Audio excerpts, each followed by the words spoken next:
Let's see. चलो अब देखो हम ठीक हो गया।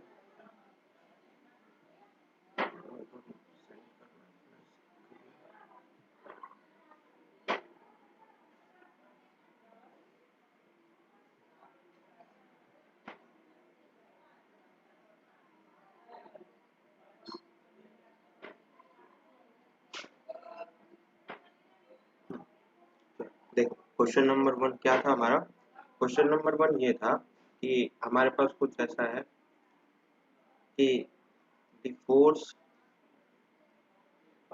विच, राइटिंग अच्छी नहीं आ रही है, ठीक है देख लेना, वो स्टेबिलिटी नहीं है। तो the force which meet at one point but their lines of action their line of action do not lie in one plane are called।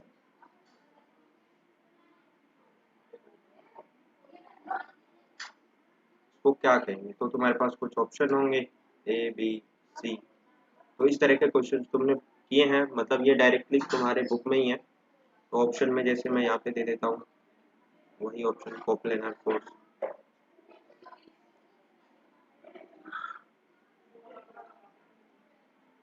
ये सब नोट्स में ऑलरेडी मेंशन था, अगर तुमने पढ़ा होगा तो तुम इसका आंसर कर सकते हो। और हाँ ना के साथ बोलते रहना, ठीक है, ताकि मुझे रिस्पॉन्स पता चले। कमेंट मत करना, क्योंकि वहां जाके मैं पढ़ नहीं पाऊंगा, क्योंकि मैं ये वेब खोल के बैठा हूँ।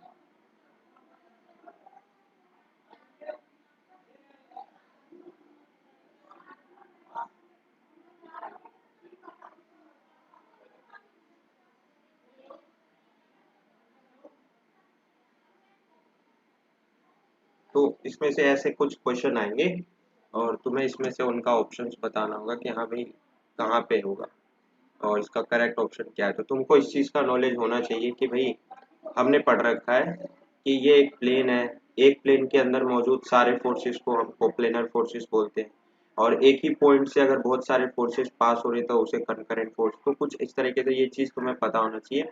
तो उस हिसाब से तुम पता लगा लोगे कि कोप्लेनर कंकरेंट फोर्सेस क्या होते हैं, कोप्लेनर नॉन कंकरेंट फोर्सेस क्या होते हैं, non coplanar non concurrent forces क्या होते हैं, नॉन कोप्लेनर कंकरेंट फोर्सेस क्या होते हैं, इंटरसेक्टिंग फोर्स क्या होते हैं। तो तुम इसका आंसर दे सकते हो। ठीक है, समझ में आ रहा है इस तरह का question.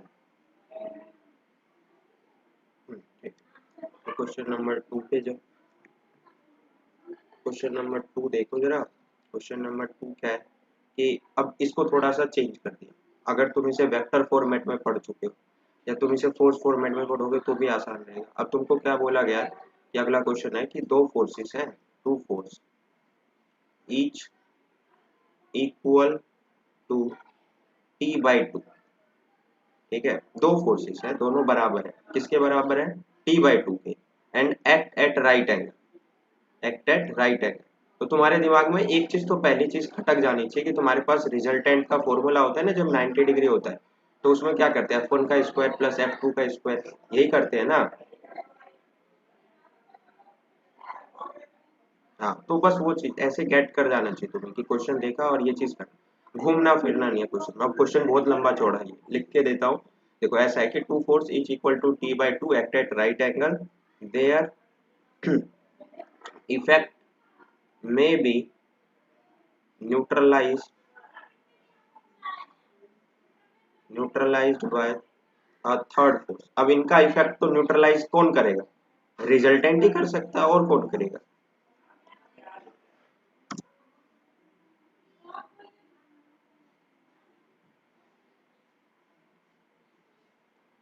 Neutralised by third force acting along their bisector in the opposite direction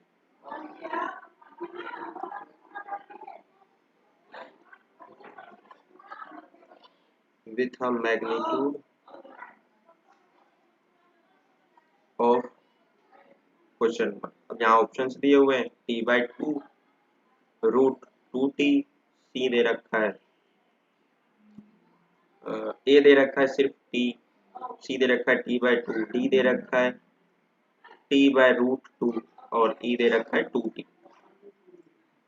तो तुम्हें बताना है कि इसका आंसर क्या है। तो बस मैंने एक चीज बता दी कि भाई क्वेश्चन देखते ही तुम्हारे पास क्या होना चाहिए कि क्या चीज समझ में नहीं आ रही है, तो क्वेश्चन देखते तुम पकड़ सको। ये नहीं है कि मैंने ये बोल दिया कि देख लिया तो कर लिया, बट ये है कि भाई तुम्हारे पास दिमाग नहीं होगा, यूटिलाइज नहीं कर पा रहे हो, तो है ना, तो तुम क्वेश्चन कैसे, हाँ डी ऑप्शन, तो कैसे कर पाओगे। फिर क्वेश्चन नंबर 3 पे जाते, तो ऐसे अब ये क्वेश्चन देखा एक बार किया तो समझ में आ गया, हाँ भाई ये है इसका आंसर, उतना ज्यादा दिमाग लगाने की जरूरत नहीं, कर रखा है तो कर पाओगे, नहीं तो फिर सोचने के लिए बैठोगे कि हाँ यार क्या लॉजिक लगेगा।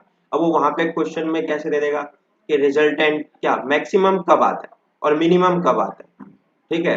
तो मैक्सिमम कब आता है, तो दो फोर्स के बीच का एंगल जब क्या हो तो मैक्सिमम आएगा, दो फोर्स का एंगल के बीच क्या हो तब मिनिमम आएगा। तो 180 होता है तो नेगेटिव में चला जाता है, होता है ना, और जब 90 आता है तो प्लस में हो जाता है। तो तुम्हें ये पता होना चाहिए कि हाँ भाई हमें ये पता चल गया कि मिनिमम कब आ सकता है, मैक्सिमम कब आता है, तो क्वेश्चन इसी पे बेस्ड बन जाएंगे। तो ये चीज तुम्हें पता होनी चाहिए, ये चीज नहीं पता होगी तो फिर क्वेश्चन कैसे सॉल्व करोगे मैथमेटिक्स का, वो भी फोर्स चेक करना। यही चीज क्या होता है, फोर्स है, फोर्स क्या है, वेक्टर है।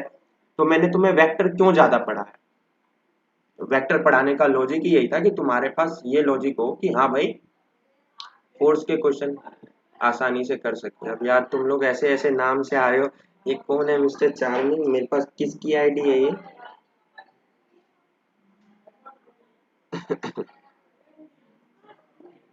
गजब करते भाई। क्वेश्चन नंबर 3 देखो, क्वेश्चन नंबर 3 क्या कह रहा है कि two force when acting at right angle produce resultant of 10 and when acting at 60 degree produce resultant of 140। मैं लिखता हूँ क्वेश्चन, क्वेश्चन लिख नहीं रहा मैं, बस सिंपली क्वेश्चन है, मैं तुम्हें बस बता रहा हूँ, देखते जाओ, क्योंकि इस सेशन का मतलब यही कि तुम्हारा जो भी यहाँ पे मौजूद है उन्हें एटलीस्ट ये तो हो कि हाँ सामने मैं बैठा हूँ, जो डाउट आएगा वो पूछो। तो क्वेश्चन कुछ ऐसा है तुम्हारे पास ये वाला कि ये कह रहा है कि दो फोर्स है, मान लो एक फोर्स F1 है, एक फोर्स F2 है, ठीक है। और ये क्वेश्चन तुम्हें मैंने अभी रिसेंटली जो है वो बुक की पीडीएफ भेजी थी, ग्रुप में आ गई थी सबके पास, सबने देखी थी। हाँ तो उसमें देख, उसमें जो क्या, हाँ थे ना, तो इसीलिए मैं कह रहा हूँ। तो अब उसके उसका पढ़ लिया होता तो फिर ये चीज लगाने की उतनी ज्यादा झंझट नहीं होती, तो इसीलिए मैं चाह रहा हूँ कि हाँ कर लो, प्रैक्टिस के तौर पे इसको भी कर लो, कॉन्फिडेंस आ जाएगा बार बार एक ही क्वेश्चन करने। तो वही है, तो F1 F2 ये हो गया। अब उसने बोला कि ये दो फोर्सेस है, ये दोनों जब 90 डिग्री पे एक्ट करेंगे, ठीक है, मान लो ये F1 है ये F2 है, तो इनका रिजल्टेंट जो है वो कितना आएगा, 10 आ रहा है, इस केस में रिजल्टेंट 10 आ रहा है। अब उसने बोला कि अब यही दोनों फोर्सेस जब 60 डिग्री पे एक्ट करें, ठीक है, तो रिजल्टेंट 148 है। तो मुझे ये बताओ कि वो फोर्सेस है कौन कौन से। तो तुम्हें अब सोचना है कि जब 90 डिग्री होता है तो रिजल्टेंट क्या होता है, F1 का स्क्वायर प्लस F2 का स्क्वायर, और इसके केस में भी रिजल्टेंट यही निकलेगा। अब दोनों रिजल्टेंट को हम इक्वल में रख के कंपेयर कर देंगे, तो जो भी फोर्स कट रहा होगा या जो भी इक्वेशन बनेगा उस हिसाब से उसे हम सॉल्व कर लेंगे। समझ में आ गई बात, कर लोगे ना। हाँ तो वो देख लेना, अब कैसे करोगे मैं वो लॉजिक भी बता देता हूँ। पहले वाला इक्वेशन उठाना और दोनों तरफ स्क्वायर कर देना, यहाँ 100 हो जाएगा और यहाँ F1 का स्क्वायर प्लस F2 का स्क्वायर हो जाएगा। यहाँ F2 को F1 के फॉर्मेट में बना लेना, तो F2 का स्क्वायर इज इक्वल टू क्या हो जाएगा, 100 माइनस F1 का स्क्वायर। तो सेकेंड वाला जो रिजल्टेंट है इसके केस में F2 की जगह ये वाला रख देना, तो पूरा इक्वेशन F1 के फॉर्मेट में बन जाएगा। समझ में आया मैं क्या कहना चाह रहा हूँ, समझ में आ रहा है। हाँ तो फिर उसके केस में तुम F1 की वैल्यू दूसरे वाले इक्वेशन से निकाल के फिर इस वाले इक्वेशन में रख देना, तो यहाँ से तुम फोर्स गेट कर लोगे, ठीक है। अब आ जाओ नेक्स्ट क्वेश्चन। ये क्वेश्चन लिखूं या चल जाएगा काम, चल जाएगा, चलो ठीक है। बाकी हाँ। अब क्वेश्चन नंबर 4 देखो, ये थोड़ा सा थ्योरेटिकल क्वेश्चन है और याद रख लेना। वैसे जो मैंने तुम लोगों को 300 क्वेश्चन की सीट भेजी थी मैकेनिक्स की, उसमें भी ये क्वेश्चन था। तो देखो क्या है, द सेंटर ऑफ, अगर तुमने वो 300 क्वेश्चन वाला सीट पढ़ा होगा तो ये बता दोगे। तो ये याद रखना, ये पूछा जाता है तो अगर ये आया भाई द सेंटर ऑफ प्रेसिजन कहाँ पे होगा, तो इसका आंसर तुम लोग क्या क्या लिख के आओगे, याद रख लेना। द पॉइंट, इसका आंसर ऑप्शन नहीं बता रहा, डायरेक्टली आंसर बता रहा हूँ कि ये ऑप्शन में मिले तो टिक कर देना। The point of application of resultant of all the force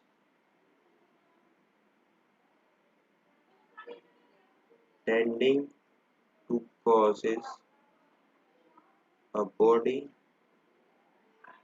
to rotate about a central axis।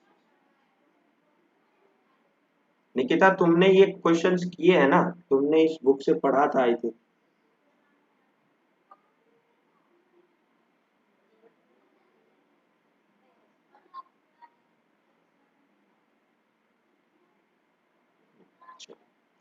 तो ये इसका आंसर है ना, हाईलाइट करता है।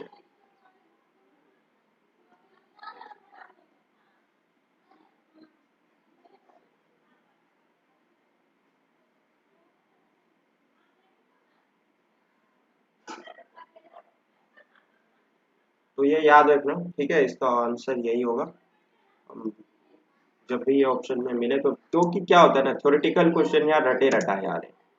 तुमने देखा होगा प्रीवियस ईयर के पेपर में भी जो मैंने तुम्हें भेजा है, मतलब कुछ ज्यादा क्वेश्चन में चेंज है या क्वेश्चन कुछ ज्यादा घुमा फिरा के दे रखा हो। डायरेक्ट क्वेश्चन है प्रीवियस ईयर में, है ना, कि भाई एज इट इज क्वेश्चन छाप रखते हैं, कुछ भी चेंज नहीं। अब अगला क्वेश्चन, ठीक है, तो ये क्वेश्चन देखो, ये भी बहुत बार आता है। मैंने प्रैक्टिस वेबसाइट बताई थी, उस पे तुम्हें ये क्वेश्चन मिला होगा। A number of forces, practice website सबको पता है ना कहाँ कहाँ से प्रैक्टिस करना है। The number of forces acting at a point at a point will be in equilibrium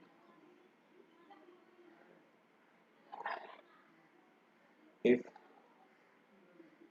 कौन ज्वाइन होने लग जाता है, तुम लोग बीच मीटिंग में आते हो ज्वाइन।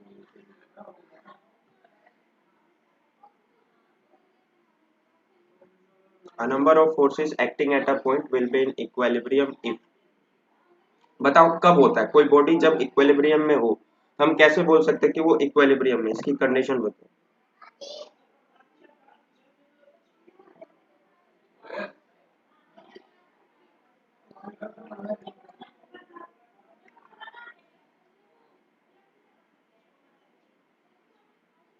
देखो एक चीज, अब इसमें बहुत सारे ऑप्शंस दे रखे हैं बच्चों को कंफ्यूज करने के लिए। पहला ऑप्शन सुनो, कि पहला ऑप्शन दे रखा है सम ऑफ फोर्सेस इज जीरो, यानी जितने भी फोर्सेस उस बॉडी पे एक्ट कर रहे हैं उन सब का सम जीरो, ठीक है, पहला ये, ठीक है। एक से जिसका माइक बंद कर लो यार, ये थोड़ा सा अनकंफर्टेबल होगा।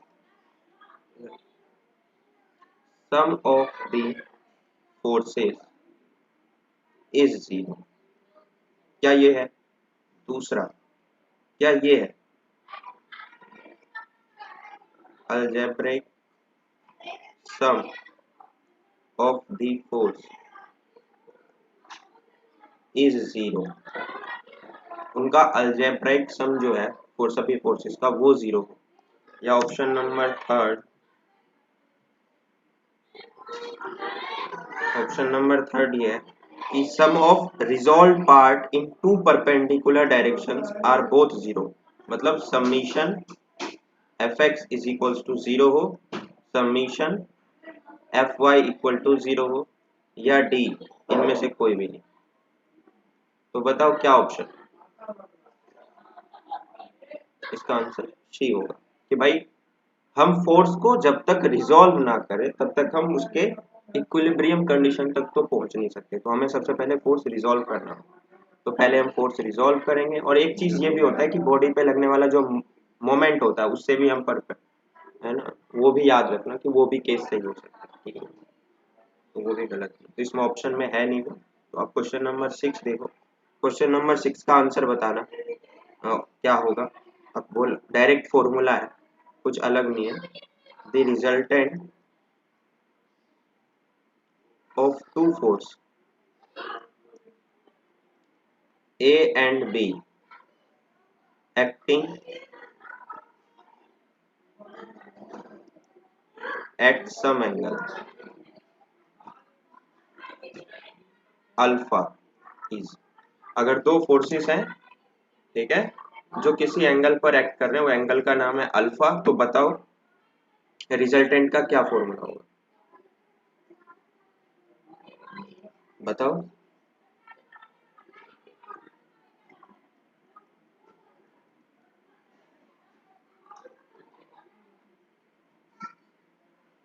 कॉस अल्फा, ठीक है, ठीक है।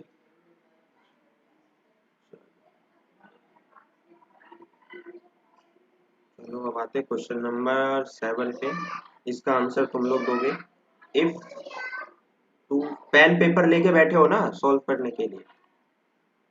Two forces of magnitude, two forces of magnitude P, दो फोर्सेस है जिनका मैग्नीट्यूड पी है, समझ में आया। मान लो F1 एक फोर्स है, F2 एक फोर्स है, दोनों का मैग्नीट्यूड क्या है, पी। एक्टिंग या act at an angle theta, जो थीटा एंगल पर एक्ट कर रहे हैं, तो बताओ इसका रिजल्टेंट क्या होगा, रिजल्टेंट निकालो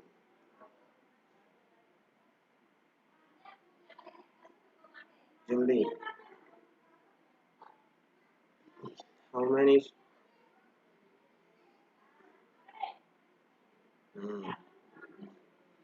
एक second, how many student are in Ravi,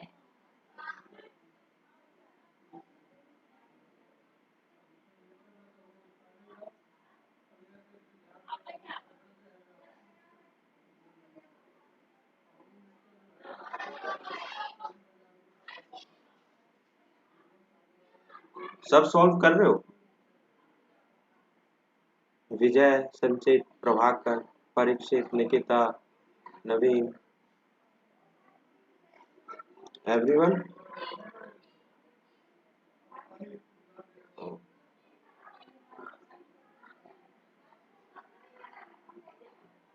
चलो देखो,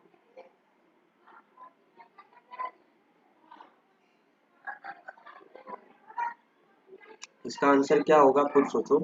इसका आंसर होगा 2p cos theta by 2, p cos theta by, खुद सोचो। F1 का स्क्वायर यानी p का स्क्वायर, F2 का स्क्वायर यानी p का square, plus F1 into F2, तो ये भी p स्क्वायर, और 2 cos थीटा, यही होता है ना।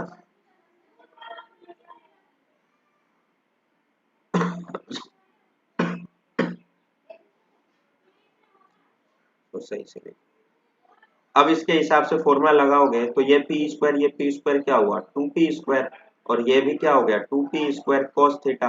अब ये यहाँ से तुमने 2 को जो क्या किया, 2 को इसी में रहने दिया, या क्या किया तुमने बताओ, तुमने 2p कॉमन ले लिया, 2p स्क्वायर, यहाँ क्या बचा 1 plus cos theta, under root में रहा, ये बाहर लेके आओगे तो ये p बाहर निकल गया, निकल गया कि नहीं निकल गया, है ना। तो बस उस हिसाब से थोड़ा दिमाग लगाना, जो भी।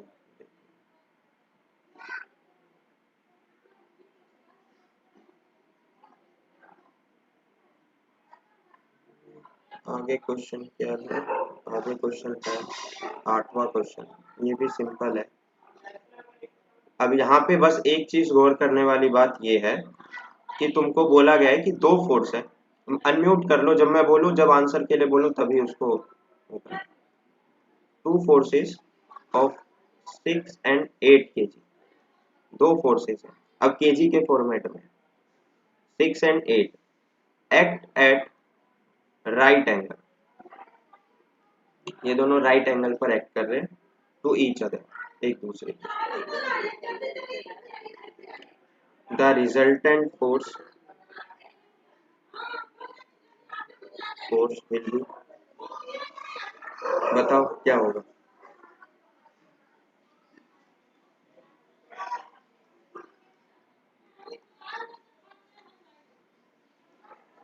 ठीक है, चलो आगे चलो। अगर कोई क्वेश्चन है, इस बुक के क्वेश्चन मोस्टली सबने लगाए होंगे मेरे हिसाब से, तो उसी बुक का क्वेश्चन नंबर 10वां क्या है जरा देखो। 10वां क्वेश्चन है ना, ये याद रख लेना। मैं बस ये कहूंगा कि ये याद रख लेना, ऐसे का ऐसा अगर बंदे ने पेपर बनाया होगा ना, अगर इस बुक से देख के ये एक दो क्वेश्चन ले लिया होगा, तो मैं ये कह रहा हूँ कि इस चीज को याद रखना। The length of second pendulum, ठीक है, the length of second pendulum, हाँ 994 mm, ये इसका आंसर बस।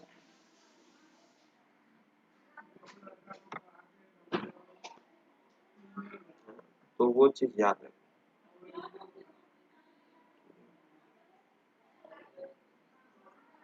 क्वेश्चन नंबर 11, मैं जो क्वेश्चंस बता रहा हूँ वो जरूरी है, तो इसीलिए मैं बोल रहा हूँ।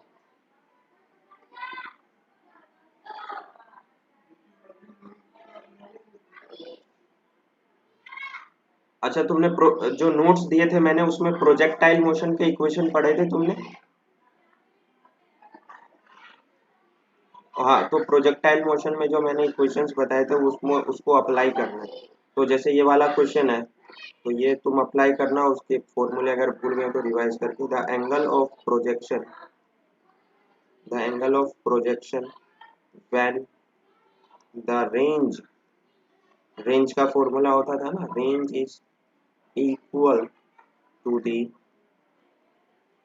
Distance through which the particle would have fallen in order to acquire a velocity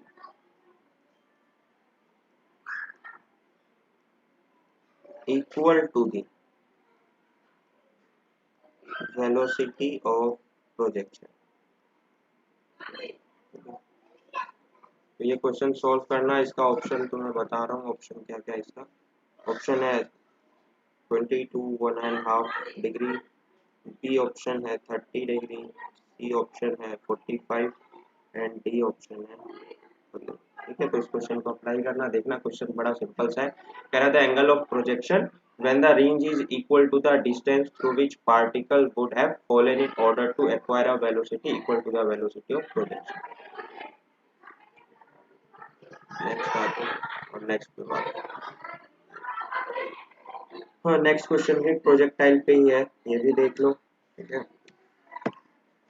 maths के भी क्वेश्चन पे बात करेंगे, ये जो इसमें इम्पोर्टेंट है वो देखो। The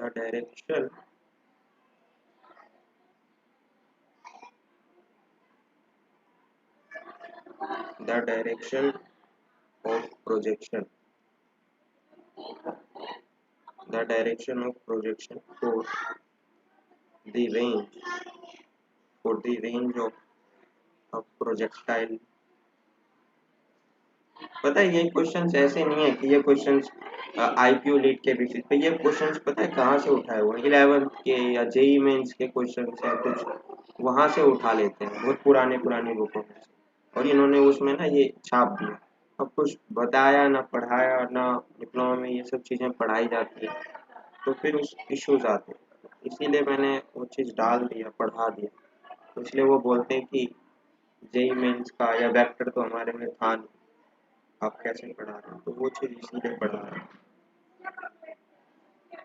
having angle of inclination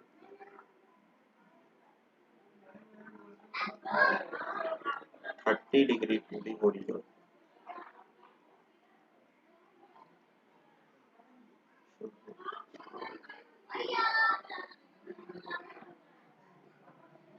option देखो, इसके ऑप्शन क्या है, ए है 30 डिग्री, विथ हॉरिजॉन्टल, एच मतलब हॉरिजॉन्टल। बी ऑप्शन है 30 डिग्री विथ वर्टिकल, और सी है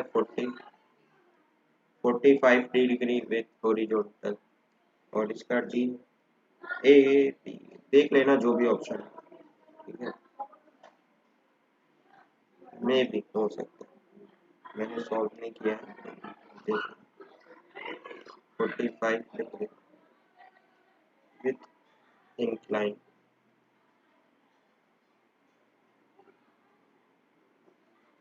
ये हो गया तुम लोगों का 12वां क्वेश्चन।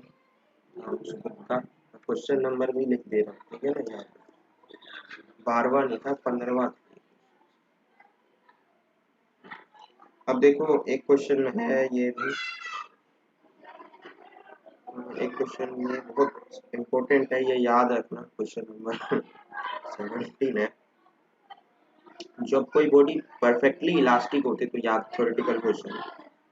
तो जब कोई बॉडी परफेक्टली इलास्टिक होता है ना, उसका कोफिशिएंट ऑफ रेस्टिट्यूशन 1 होता है, ठीक है, क्या होता है, 1 फॉर परफेक्ट इलास्टिक बॉडी, ठीक है, याद रखना। इलास्टिक बॉडी जो होता है उसका कोफिशिएंट ऑफ रेस्टिट्यूशन, ये याद रखना।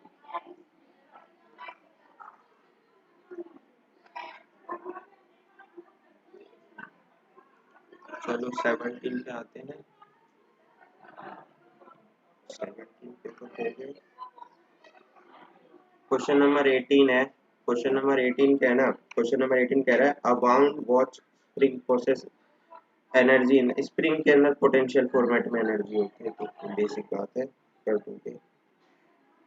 हाँ ये क्वेश्चन देखना, ये पिछले से पिछले साल क्वेश्चन आया था, ठीक है, ये क्वेश्चन सेम टू सेम आया हुआ था, कुछ भी अलग नहीं था। अ बॉल weighing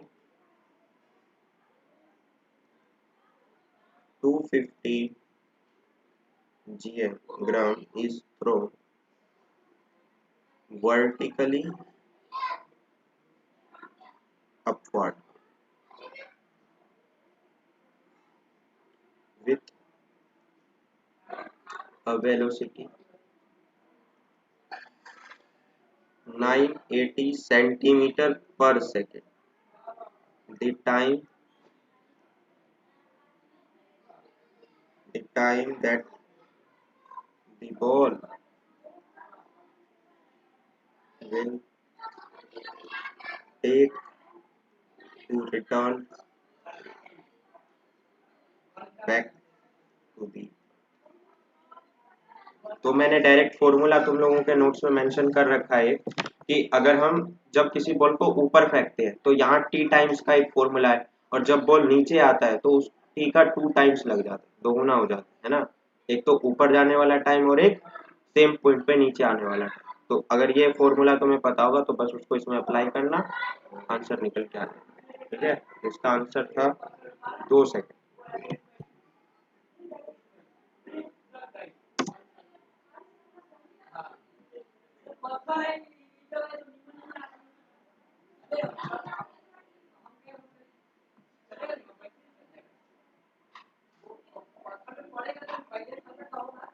बात है अगला क्वेश्चन, बॉडी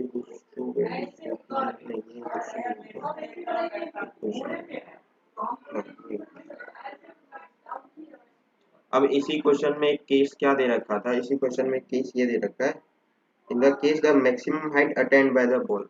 तुमको ना इसमें हाइट बताना था, मैक्सिमम हाइट, ये एच का फॉर्मूला बताना था। मैक्सिमम हाइट यानी कितना वो डिस्टेंस ट्रेवल करेगा ये बताना था, तो फॉर्मूला वो भी मेंशन होगा, ठीक है ना।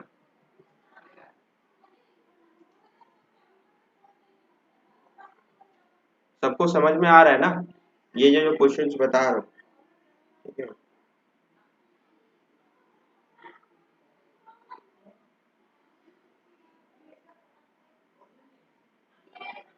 ये क्वेश्चन नंबर 21 देखो, क्वेश्चन नंबर 21 क्या कह रहा है, a body whose true weight, देखो इसका मैं आंसर भी बता दूंगा। वो whose ट्रू वेट, इसका एक कॉन्सेप्ट होता है, तुम यार यूट्यूब पे भी सीख सकते हो, ये जेईई मेंस का क्वेश्चन है। True weight is 14 KG. एक बक्सा है, ठीक है, बॉडी है जिसका ट्रू वेट 14 केजी है, इसका original wait 14 KG. appears to be appears to weight 15 KG. अब वो 15 केजी अपीयर हो रहा है, कब हो रहा है? when weighed with the help of spring balance का हटा दो, वैसे तो उसी पे क्वेश्चन बन जाता है, बट मैं अभी समझा दूंगा कि वो क्वेश्चन कहना क्या है। Balance in a moving lift, और वो फॉर्मूला अप्लाई करना है moving lift. The acceleration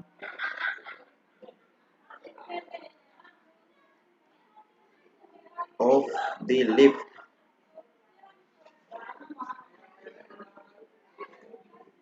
at time was। देखो क्वेश्चन बड़ा सिंपल सा था कि उसने बोला कि ये ना एक लिफ्ट है और इसमें एक वेइंग मैन है, ठीक है, जिसका ओरिजिनल वजन पहले 14 केजी था, जब लिफ्ट में डाला तो अब 15 केजी अपीयर हो रहा है। तो बताओ उस टाइम उसका एक्सेलरेशन क्या हो रहा है, जब लिफ्ट ऊपर जा रहा है। सिंपल सा ही है।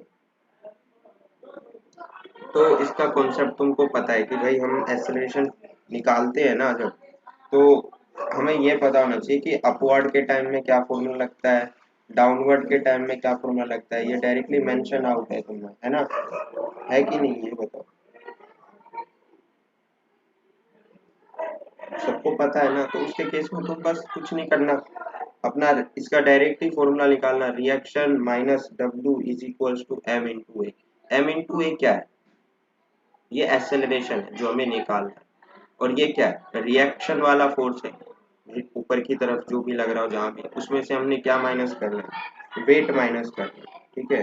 तो पहली बात क्या, कि उसका 15 केजी था वेट जब वो लिफ्ट में था, तो 15 केजी इंटू 9.81, क्यों मल्टीप्लाई करेंगे 9.81 से? क्योंकि उसके ऊपर क्या लग रहा था?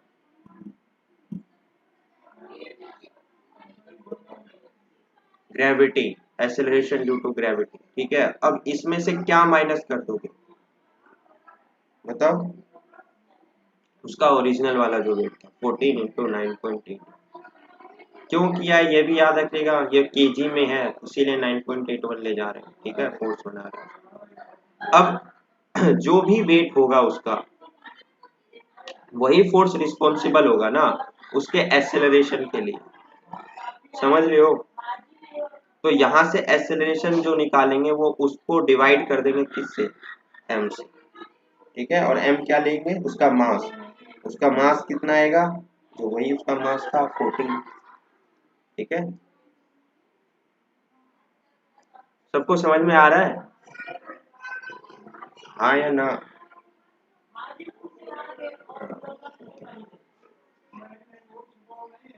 अरे यार वो तो भाई तो मैं पूछ रहा था कि समझ में आया कि नहीं। देखो एक आदमी था, उसका वजन 14 केजी है, उसका मास मान लो कि ये दे रखा है, ठीक है। अब मैंने ना उसको लिफ्ट में हैंग कर दिया, जो ऊपर की तरफ जा रहा है, कहीं भी जा रहा है, कुछ हटाओ उसको, तो उसको हैंग कर दिया। अब जब मैंने उसको हैंग किया ना, उस टाइम उसका जो वजन है वो क्या कह रहा है कि उसका वजन उस टाइम 15 केजी अपीयर हो रहा है कि नहीं हो रहा है, ठीक है। तो तुम क्या करते हो? रिएक्शन फोर्स निकालते हो ना। अगर मान लो बॉडी ऊपर की तरफ जा रहा है तो नीचे की तरफ आर निकालते हो कि नहीं निकालते हो? हाँ, तो बस रिएक्शन फोर्स निकालना है। रिएक्शन कैसे निकलेगा? उसका जो मास दे रखा है 15 इंटू 9.81, रिएक्शन निकालने का तो यही तरीका था। अब मुझको ये बताना है कि उस बॉडी का उस लिफ्ट का उस टाइम एक्सेलरेशन क्या होगा। तो एक्सेलरेशन के लिए मैं क्या करूंगा? जो उसका वेट था पहले, ठीक है, उसमें से ये रिएक्शन फोर्स माइनस करूंगा। क्यों? क्योंकि मुझे वो फोर्स बताना है ना जो रिस्पॉन्सिबल है इसके मूवमेंट के लिए, जिससे ये मूव कर रहा है। तो 15 इंटू 9.81, और जो उसका ओरिजिनल मास था वो क्या था? 14 इंटू 9.81। और एक्सेलरेशन निकालने का फॉर्मूला क्या होता है? Mass into acceleration. अब ये मास इसके नीचे जाके क्या हो जाएगा? डिवाइड हो जाएगा और उसका मास क्या था 14 केजी और एक्सेलरेशन निकल के आ जाएगा। तो इसमें क्या दिक्कत है?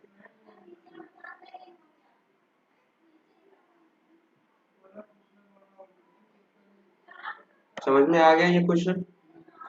अब समझ में आ गया?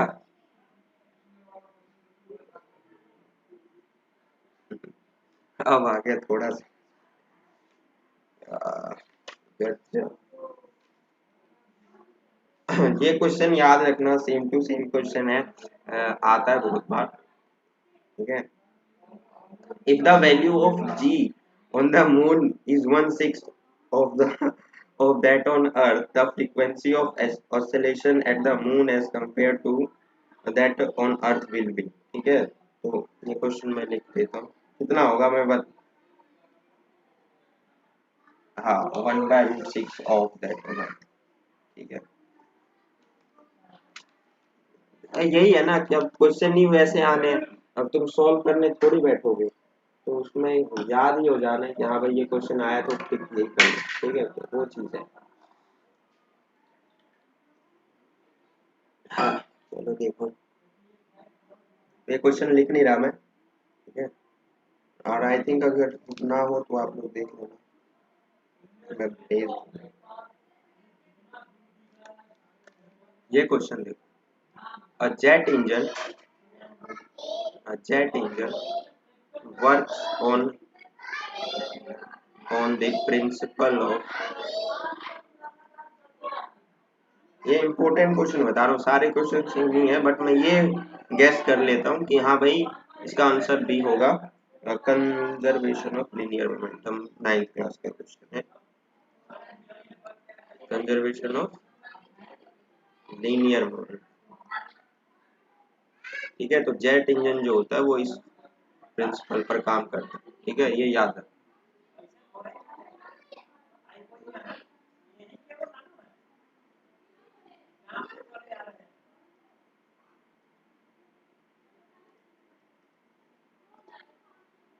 पेन चेंज होने में दिक्कत है।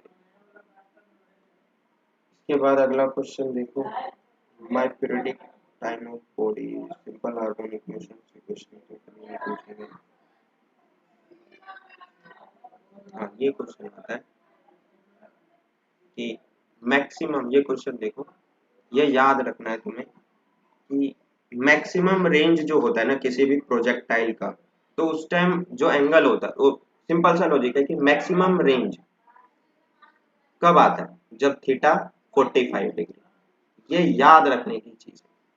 ठीक है, ये मैक्सिमम रेंज जो है वो 45 डिग्री पर आता है प्रोजेक्टाइल मोशन। ये है स्टोन फेंक दिया, ये 45 डिग्री है, तो मैक्सिमम रेंज निकल के आ जाएगा। ठीक है, मैक्सिमम रेंज तभी निकल के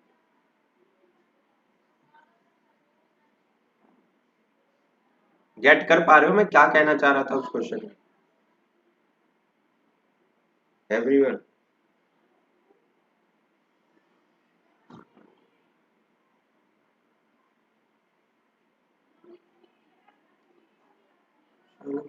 गेट कर पा रहे होंगे। एक क्वेश्चन ये देखो, क्वेश्चन नंबर 30 है। अगर नहीं कर पा रहे हो तो मुझे बता दिया करो, ठीक है, कि भाई ये चीज समझ में नहीं आया, तो मुझे पता चल जाएगा। The angle of projection,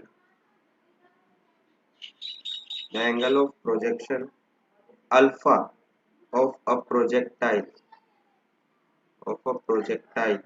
is double the angle of inclination, the angle of inclination theta of the plane on which a particle is projected, the ratio of flight, the ratio of time of flight on the upward inclined plane and downward inclined plane will be equal। तो question देखो क्या कह रहा है, the angle of projection alpha of a projectile is double the angle of inclination of the plane on which a particle is projected। तो सबसे पहली बात तो एक चीज याद रखना, ये है inclined plane। अब उसने क्या बोला, द एंगल ऑफ अपवर्ड, ऊपर की तरफ फेंक रखा है, the ratio on the ratio of time of flight on the upward inclined plane। यार तुम लोग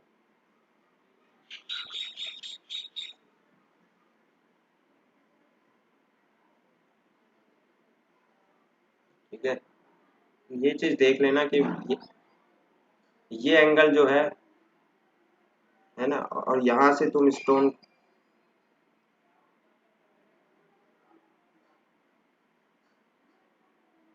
कोई बात नहीं, ये उसका आंसर होगा, ठीक है, कंजर्वेशन ऑफ लेंथ, याद रख। तो ये बस वो कह रहा है कि ये वाला जो एंगल है, the angle of projection of alpha, ये डबल है किसका, एंगल ऑफ थीटा का। तो तुम डबल मतलब क्या कर सकते हो, ये जो दे रखा है इसको तू थीटा मान लेना, इसको थीटा मान लेना। तो दोनों थीटा के फॉर्म में आ गए। अब दोनों थीटा के फॉर्म में आ गए तो तुमको क्या करना है, रेशियो निकालना है। The time of flight on the upward inclined plane and downward inclined plane will be equal. तो अगर time of flight upward inclined plane पे और डाउनवर्ड इंक्लाइंड प्लेन पे, दोनों पे अगर बराबर है तो क्या होगा, डाउनवर्ड का मतलब है कि अब कुछ उल्ट ऐसा हो गया। अब ऐसा मानो कि यहाँ से स्टोन फेंक रहे, तो वो उस केस की बात है।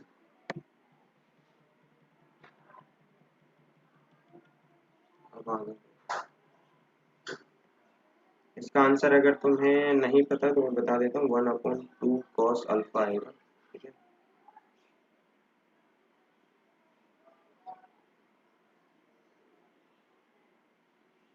चलो अब आगे देखो।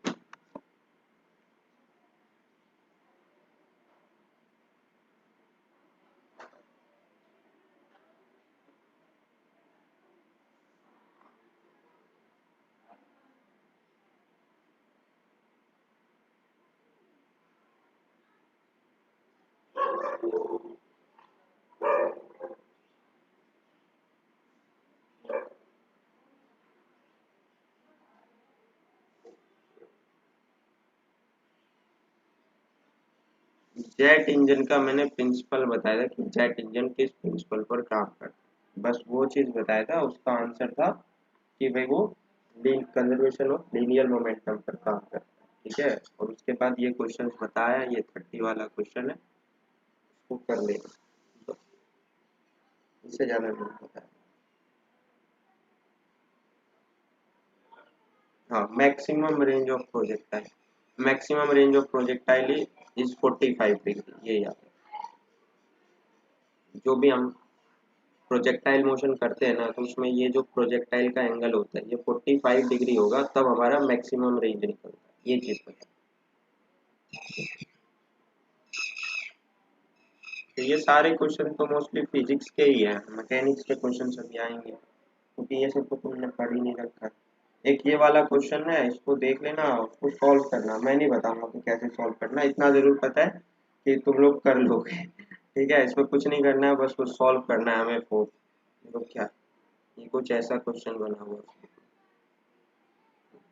अब मैं थोड़ा सा हिंट दे दूंगा, बट ऐसे सॉल्व, ये ऐसे शायद इसका सॉल्यूशन भी दे रखा है, ये हिंट है, ठीक है, ये हिंट के तौर पर बना रहा हूं। देखो क्वेश्चन में क्या है, ये हमें 30 डिग्री दे रखा है, और ये ए है, ये सी है, और ये बी है, और ये कुछ ऐसे टेबल का बना यूनिफॉर्म बार है। कह रहा है, a uniform bar of weighing 100 kg is hinged at A। तो ये एक बार है, ये इस ए पॉइंट पर हिंग्ड है, इसका वजन 100 kg कुछ है, ठीक है। To a vertical wall held at horizontal portion by cord, tension in the cord base. हमें इसमें टेंशन बताना है, इसमें टेंशन क्या होगा, टी बताना है। अब तुम देखो कि टेंशन क्या होता है।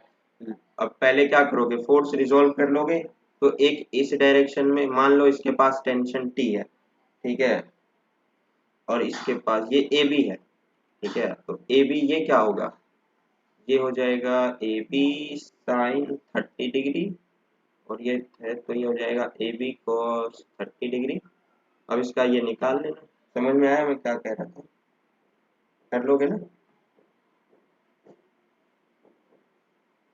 इसमें टेंशन निकालना था, इसमें कितना टेंशन होगा, तो ये बार 100 kg का था, और ये एंगल 30 डिग्री है, तो जिस पे एंगल बनता है वो बेस बन जाएगा। तो बेस वाले पे हम क्या करते हैं, फोर्स रिजोल्व कर लिया, ये ए बी कोस थीटा हो गया, ये ए बी साइन थीटा हो गया, दोनों का रिजल्टेंट निकाल लेना। फॉर्मूला तो आता ही है ना निकालना, 30 डिग्री की वैल्यू पता ही है, ए बी की वैल्यू पता ही है। कर लोगे ना क्वेश्चन एवरीवन? हाँ या ना में यार आंसर दे दो।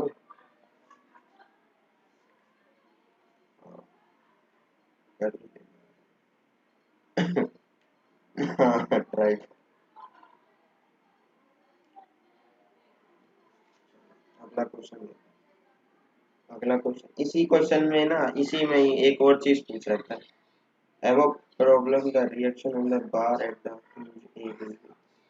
हमसे रिएक्शन पूछा, ये कुछ रिएक्शन मतलब कहाँ पे पूछा है, have a problem the reaction in a bar at. अच्छा यहाँ पे रिएक्शन पूछा है, कौन सा रिएक्शन, मतलब AC का भी निकाल लेना, AC मतलब ए बी साइन 30 कुछ इसका वैल्यू होगा, ठीक है।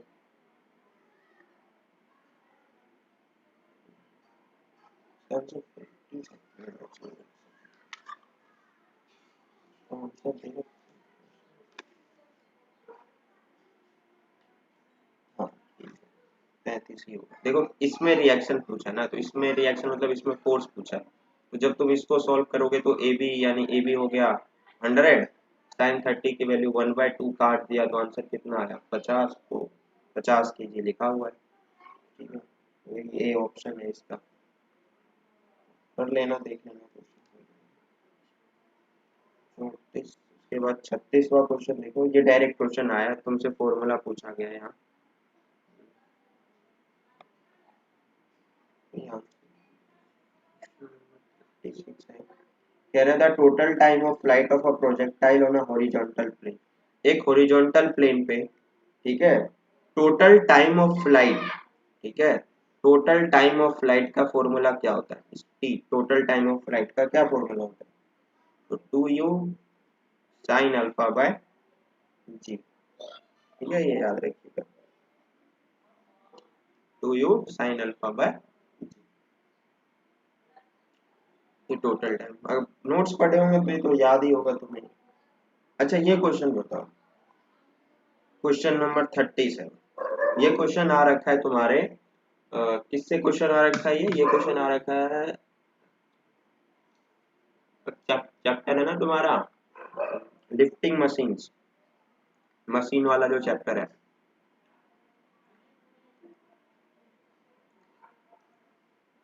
उसका क्वेश्चन है। ये बताओ कि एक्चुअल मशीन में, एक्चुअल मशीन्स क्या होते हैं, एक्चुअल मशीन क्या होते हैं।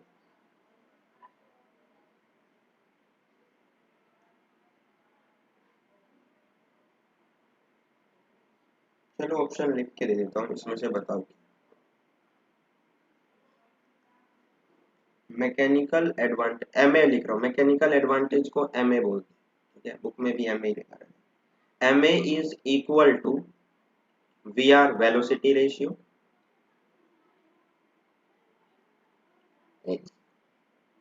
नहीं होता क्या एम, हाँ बिल्कुल, जिसकी इफिशियंसी 100%, ठीक है। एमए इज ग्रेटर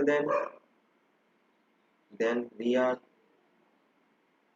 एक होता है MA is less than velocity ratio, और एमए, क्या एमए हमेशा यूनिटी होता है यानी 1 होता है, तो इसका आंसर होता है ये, MA is less than V R. Actual machine की खास बात ये है कि उसका मैकेनिकल एडवांटेज हमेशा वेलोसिटी रेशियो से कम हो। अच्छा, ये भी क्वेश्चन आया हुआ था पिछले साल भी, पिछले से पिछले साल आया हुआ था ये देखो 37, क्योंकि मैंने मार्क कर लिया था कि इस बुक से ये क्वेश्चन आया हुआ था, मेरे पास ये मार्क पड़ा हुआ है। तो ये क्वेश्चन है कि तुम्हारे बुक का ही फॉर्मूला है ये, उसी मशीन का। ये बताओ कि लॉ ऑफ मशीन का जो लॉ दिया था, लीनियर लॉ ऑफ मशीन था एक, था ना, लॉ ऑफ मशीन। हाँ, तो उसका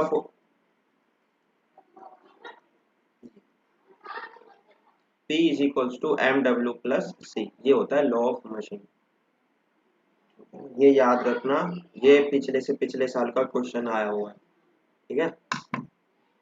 लॉ ऑफ मशीन है, बुक में पढ़ लेना। हम्म, ये क्वेश्चन भी पिछले से पिछले साल आया हुआ है, 39 वाला सेम क्वेश्चन था।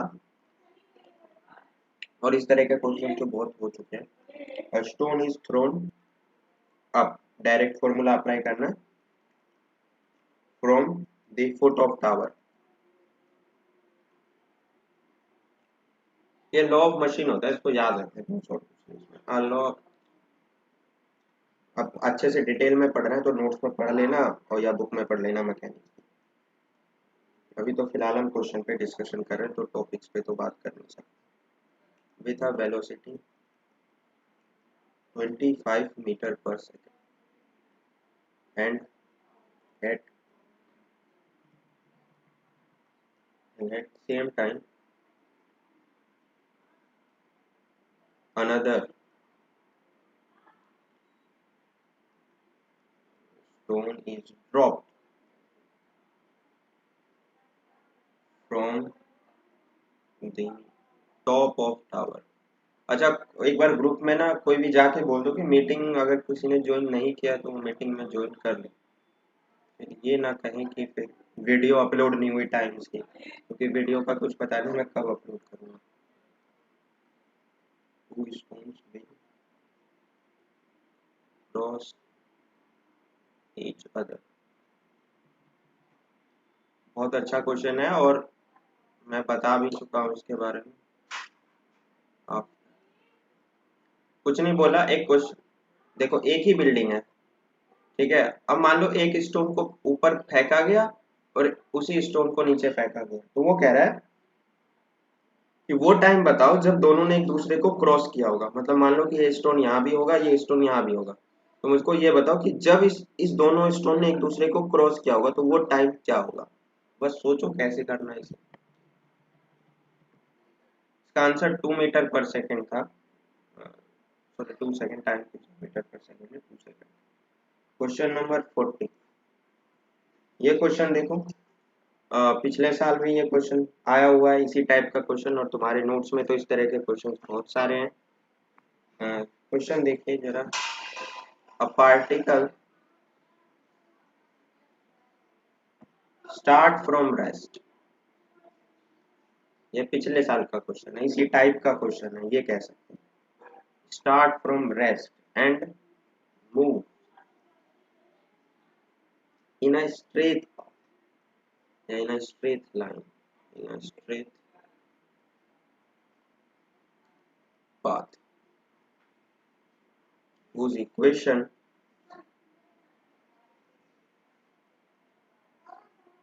of motion, यानी उस पाथ का इक्वेशन ऑफ मोशन हमें गिवन है, is given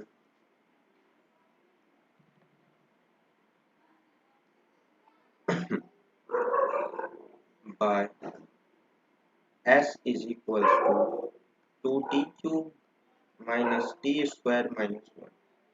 द एक्सेलरेशन, हम आपको क्या निकालना है, एक्सेलरेशन निकालना है, एक्सेलरेशन इन 1 सेकेंड, 1 सेकेंड में आपको उसका एक्सेलरेशन बताना है। तो एस दे रखा है टी के फॉर्मेट में। एक्सेलरेशन कब निकालते हैं बताओ, जब हम ds बाई डी टी करते हैं तो निकलती है वेलोसिटी, ठीक है। फिर बता रहा हूं, और D square by D T square जब करते हैं तो निकलता है एक्सेलरेशन।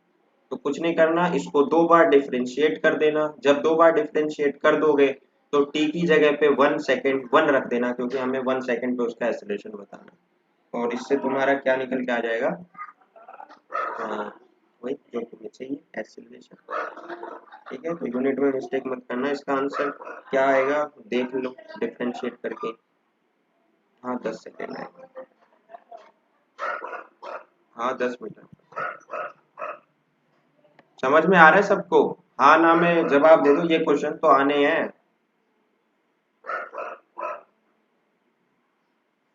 ये बताओ क्वेश्चन नंबर 41, एक सेमी सर्कुलर, ये सेमी सर्कुलर आपका क्या कह रहा है, identify incorrect statement if any. एक सेकंड को पूरा लिखना पड़ेगा, पर क्वेश्चन बड़ा इंपॉर्टेंट है।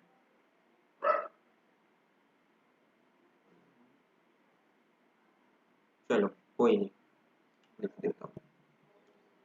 ऑप्शन क्रिएट, जब क्वेश्चन पे बात कर ही रहे हैं तो करते हैं। पूछ रहा है कि इनमें से इनकरेक्ट ऑप्शन बताओ, इनमें से कौन सा गलत है। ठीक है, तो पहला ऑप्शन ये है कि आपको ये बताना है द सीजी, सीजी मतलब centre of gravity, the CG of a square eight the intersection, intersection of diagonal, बिल्कुल करेक्ट है ऑप्शन भाई, बिल्कुल करेक्ट है। एक स्क्वायर है, उसका सेंटर ऑफ ग्रेविटी उसके intersection of diagonal. The centre of gravity of a equilateral triangle is the intersection of medium. एक सेकंड ये भी एक्सप्लेन कर देता हूँ। The CG of a equilateral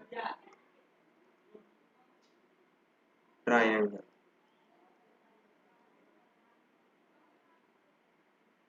admit card वगैरह कब आ रहे हैं तुम लोगों के, तुम लोगों ने नोटिफिकेशन चेक किया?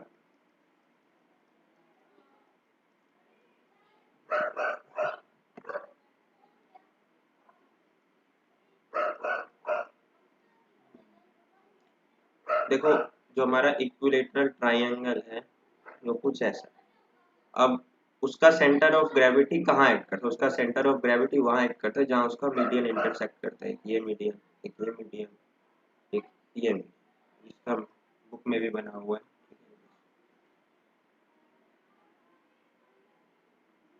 फिर है the centre of gravity of ellipse is at the intersection of major axis and minor axis.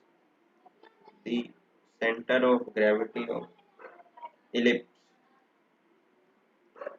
Is at, पता है ना मेजर एंड माइनर एक्सिस, बताने की जरूरत तो नहीं है। The centre of gravity of Eclipse is at the intersection of major and minor axis।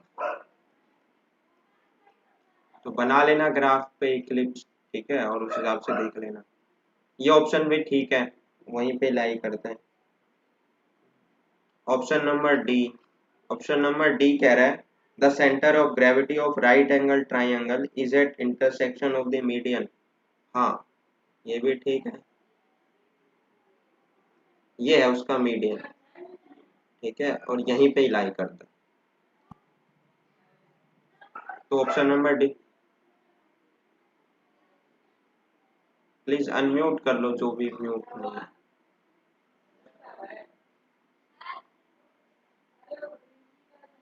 कितने बच्चे हो तुम लोग लॉबी में?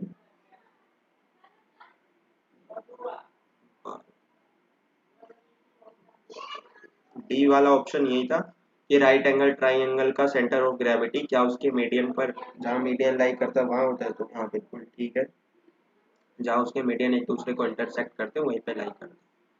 अब बात करते हैं आगे, ई ऑप्शन कह रहा है सेमी सर्कुलर जो होता है।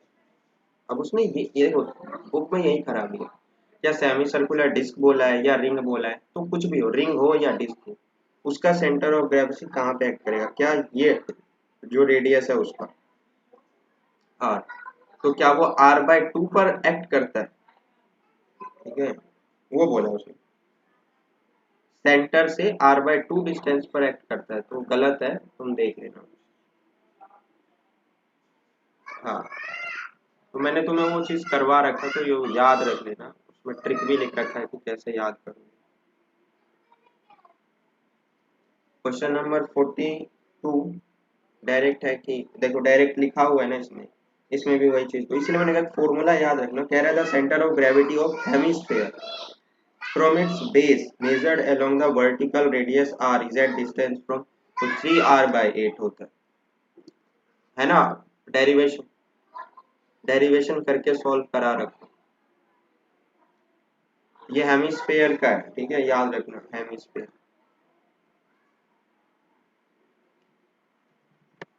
हेमिस्फेयर का बता रखा है ना तुमने, ये कुछ ऐसा करके डेरिवेशन नहीं बता रखा, नहीं कराया तो कर लेना।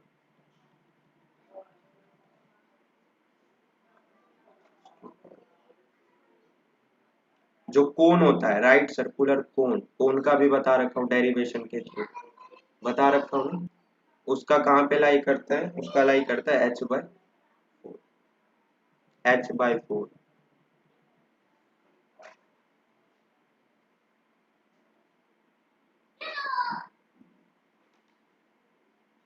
एक ये भी याद रखना, 43 क्वेश्चन है लेमिस थ्योरम, तो लेमिस थ्योरम याद रखना, बस ये करो।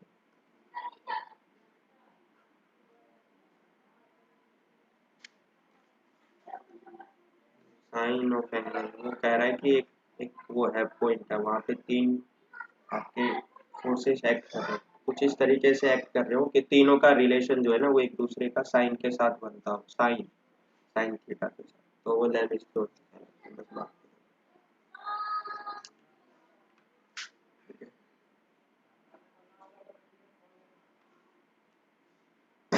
समझ में आया? लेमिस थ्योरम क्या कह रहा था, तुम्हें नहीं पता क्या? लेमिस थ्योरम एक बॉडी है, तीन फोर्सेस मिलके उसको इक्विलिब्रियम में मेंटेन कर रहे हैं, तो तीनों का जो आपस का एंगल होता है वो आपस में साइन का रिलेशन बना के नहीं निकालते हैं, f1/sin थीटा दे रखा है, तो वो याद रखने की चीज है, बस वो याद रख लेना। उसमें मैं डिटेल में डीप में तुम चाह रहे हो कि मैं टॉपिक एक्सप्लेन करूँ, तो वो इस टाइम पॉसिबल नहीं, क्योंकि हम क्वेश्चंस पे बात कर रहे हैं।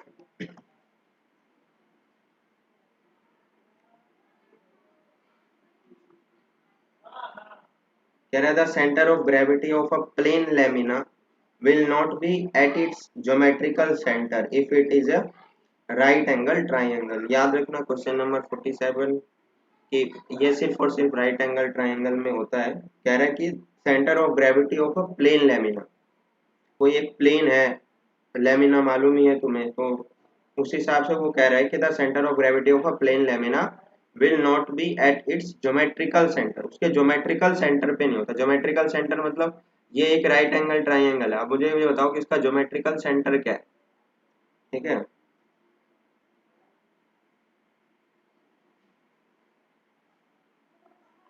अरे यार प्लेन लेमिना, तुमने सेंटर ऑफ ग्रेविटी पूरा चैप्टर पढ़ा चुका हूँ, तुमने लेमिना नहीं ध्यान से पढ़ा, उसमें जाके वीडियो देखना सेंटर ऑफ ग्रेविटी वाले थ्योरी की वीडियो।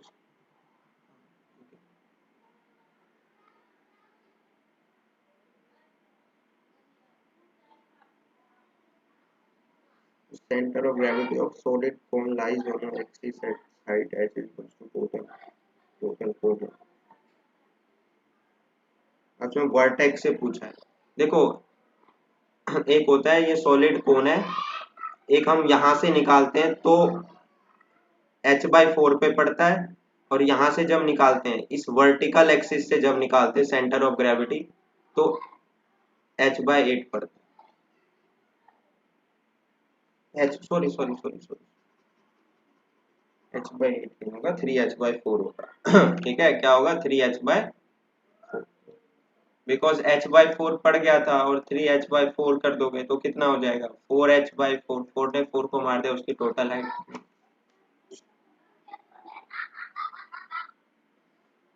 क्वेश्चन नंबर 48 देखो इसका, क्वेश्चन नंबर 48 ये कह रहा है the according to principle of transmissibility of forces when the force act on upon a body its effect will same, इसका ऑप्शन उस तो याद रखना कि कोई बॉडी है, मैं ये क्वेश्चन समझा देता हूँ। ये ऐसे कुछ है, मान लो ये क्या है, हमने इस पे यहाँ पे एक फोर्स अप्लाई किया और ना ये उसका डायरेक्शन है फोर्स का। तो इस लाइन पे कहीं पे भी इस फोर्स का जो इफेक्ट है वो सेम रहेगा। बस मैं ये चीज कहना चाहता, प्रिंसिपल ऑफ ट्रांसमिसिबिलिटी, ठीक है।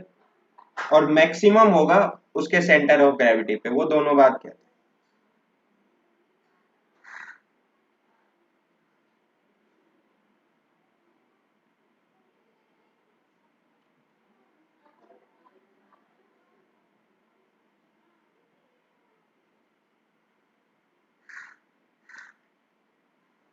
अब ये वाला क्वेश्चन देखो, ये डायरेक्ट फॉर्मूला ही पूछा गया तुमसे, ठीक है। ये बताओ कि दो फोर्सेस होते थे ना, एक F1 एक F2, एंगल मान लेते थे, रिजल्टेंट मान लेते थे थीटा, तो रिजल्टेंट निकालते थे। तो उसमें हम रिजल्टेंट का एंगल निकाल तो टेन थीटा निकालते थे, तो टेन थीटा का क्या फॉर्मूला होता था, वो पूछा।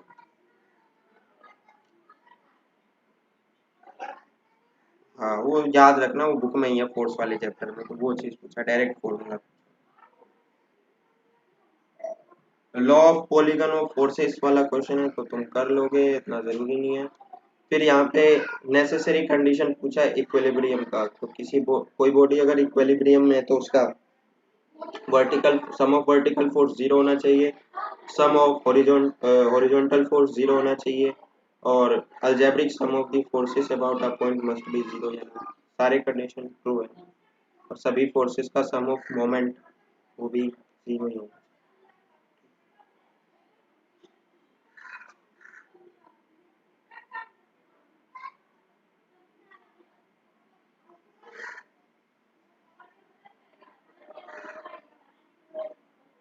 ये वाला क्वेश्चन देखो, ये क्वेश्चन क्या कर रहा है।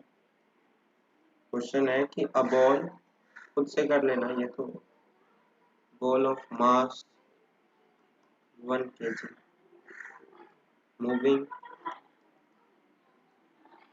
with a velocity 2 meter per second।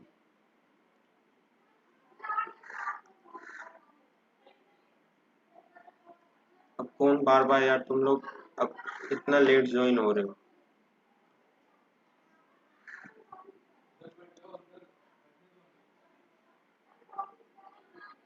Directly with stationary ball of mass, कर लोगे ना ये क्वेश्चन, कंजर्वेशन ऑफ मोमेंटम का। m1v1 is equals to m2v2।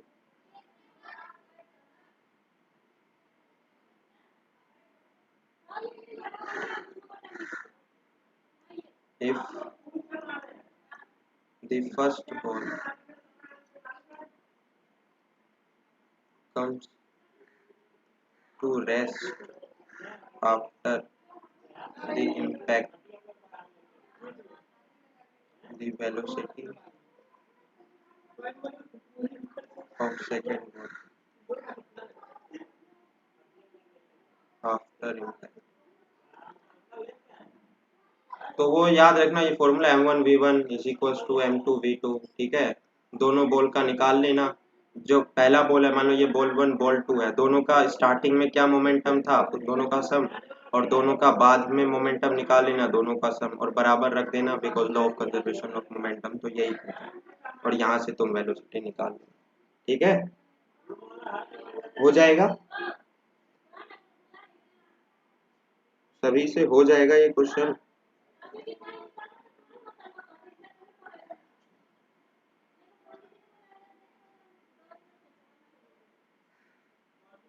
हाँ देखो, एक बॉल मान लो ए वाला बॉल है, उसकी इनिशियल वेलोसिटी जो भी मान लो u1 है, और इसका मास m है, m1 मान लो। ये बॉल बी है, इसकी इनिशियल वेलोसिटी u2 मान लो, और मास m2 मान लो। अब जब स्टार्टिंग में दोनों बॉल है, स्टार्टिंग में जो भी हो, अब क्या बोल रहा है, एक ball mass m1 kg moving with velocity 2 metre per second, तो इसका मोमेंटम निकाले। मोमेंटम क्या होता है, मास इंटू वेलोसिटी, यानी 1 into velocity is what, two. फिर उसने क्या बोला, कोलोइड किया directly with a stationary ball, एक इस बॉल से जिस जो स्टेशनरी में बैठा हुआ है, यानी रेस्ट में बैठा हुआ है, रेस्ट में बैठा होगा तो उसकी वेलोसिटी कितनी, जीरो, और इसका मास कितना, दो। तो ये कितना निकल गया, दो, ये कितना निकल गया, जीरो, दोनों को जोड़ दो तो कितना आ गया, दो। अब जब ये दोनों बॉल आपस में टकराए, टकराने के बाद मान लो ए वाले बॉल की वेलोसिटी v1, मास तो वही रहना है, मास थोड़ी बदलता है, इसकी वेलोसिटी मान लो v2 और इसका मास तो वही रहेगा। टकराने के बाद क्या कह रहा है, the first ball come to rest, पहले वाला बॉल था वो रेस्ट में आ गया, रेस्ट में आ गया यानी इसकी वेलोसिटी जीरो, तो जीरो इंटू मास क्या था, इसका मास था वन। फिर क्या कह रहा है, दूसरा वाला बॉल जो है वो मूव करने लग गया, तो उसकी वेलोसिटी क्या थी वो मुझे बतानी है। तो ये v2 हो गया और मास क्या है इसका, दो, तो ये हो गया 2v2। अब इन दोनों को जोड़ो तो ये हो गया 2v2 प्लस जीरो। तो अब दोनों इम्पैक्ट से पहले और इम्पैक्ट के बाद, तो इम्पैक्ट के पहले दो था मोमेंटम और इम्पैक्ट के बाद मोमेंटम है 2v2, यहां से निकाल देना। v2 की वेलोसिटी कितनी निकल के आ जाएगी, वन। ठीक है, समझ में आ गया। एवरीवन से यस और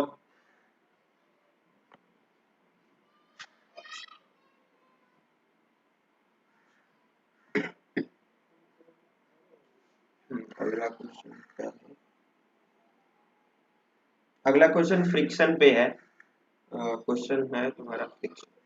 ठीक है, क्या कह रहा है, अब कैरेट नहीं 40 kg rest on a cart moving with acceleration. ठीक है, coefficient of friction between the cart and the carat is 0.25, the maximum value of acceleration w so that carrot will, देखो ये बहुत इंटरेस्टिंग क्वेश्चन है, ये JEE mains का question है। ठीक है, वो छाप देते हैं इसमें, मैं क्या कर सकता हूँ, बट इस लेवल का क्वेश्चन नहीं पूछेगा। अब वो क्वेश्चन क्या है, देखो कह रहा है कि एक कैरेट है, कैरेट मतलब ये मूव कर रहा है इधर की साइड, और इसके ऊपर ना हमने एक 40 किलो का एक डब्बा रख दिया, वजन का कुछ भी रख दिया। अब देखो जब मैं इसको आगे की तरफ लेके जाऊंगा तो ये यहीं रहेगा, और एक टाइम आएगा जब ये नीचे गिर जाएगा और ये आगे बढ़ जाएगा, होगा कि नहीं होगा।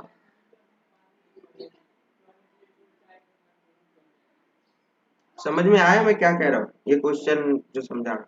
और इनके बीच का जो कोफिशिएंट ऑफ फ्रिक्शन है ना, वो है 0.25।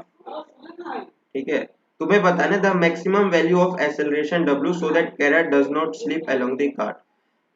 तो तुम्हें ना इसका वो मैक्सिमम एक्सेलरेशन बताना है। ठीक है, जहां पे कैरेट जो है, जो इसके ऊपर बैठा हुआ है, वो जो है वो स्लिप ना करे। ठीक है, कार्ट के साथ स्लिप ना करे। तो बस सोचो, मान लो कि मैं इसको घुमा रहा हूँ, इसको लेके जा रहा हूँ, और ये भी साथ के साथ चल रहा है, नहीं ना, मुझे वो एक्सेलरेशन बताना है जब मैं इसको लेके गया हूँ और ये नीचे गिर गया। तो ये क्वेश्चन देख लेना, यूट्यूब वगैरह पे सर्च करना, फ्रिक्शन वगैरह पढ़ोगे जो भी पढ़ा रहे हो तो समझ में आ जाएगा। बाकी एग्जाम पॉइंट ऑफ व्यू से उतना इम्पोर्टेंट नहीं है, बाकी समझने के लिए कर सकते हो तो कर लेना अगर लेवल का पढ़ रहे हो।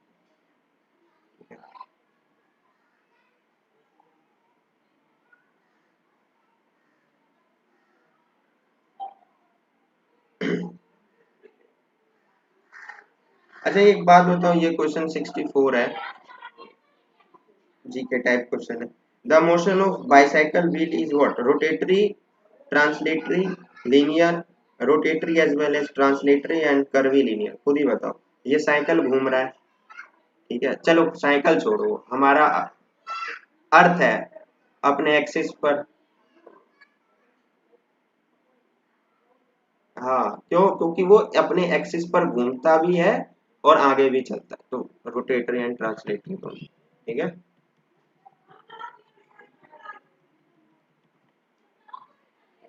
कितने क्वेश्चन है यार इसमें, बहुत टाइम हो गया।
एक स्ट्रिंग से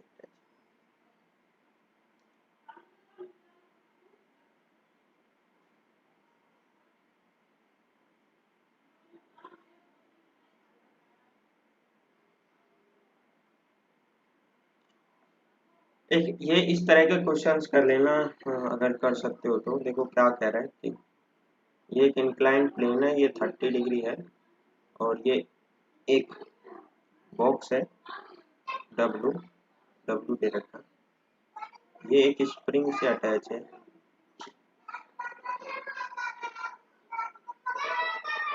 स्प्रिंग। हाँ, अब ये क्वेश्चन का इन्होंने डायग्राम दे नहीं रखा, मैं सोच भी नहीं पा रहा हूँ। चलो इसको कल डिस्कस करूँगा, ठीक है, निकलने का टाइम हो गया मेरा, हाँ हाँ बेल बज चुका है, ठीक है। तो आज के लिए इतना ही, ठीक है ना, मैक्सिमम क्वेश्चन हो गया, कल भी थोड़ा सा टाइम लेके मैं डिस्कस कर लूँगा। अभी मैकेनिक्स के क्वेश्चन पे डिस्कशन करेंगे, फिर मैथ के क्वेश्चन पे कर लेंगे कि इस बुक से भी तो क्वेश्चन तुम्हें पता होने चाहिए कि हाँ ये क्वेश्चन इंपॉर्टेंट है, यानी प्रीवियस से प्रीवियस ईयर ये क्वेश्चन पूछे गए हैं, ठीक है। रखते वहीं रखते। ठीक है तो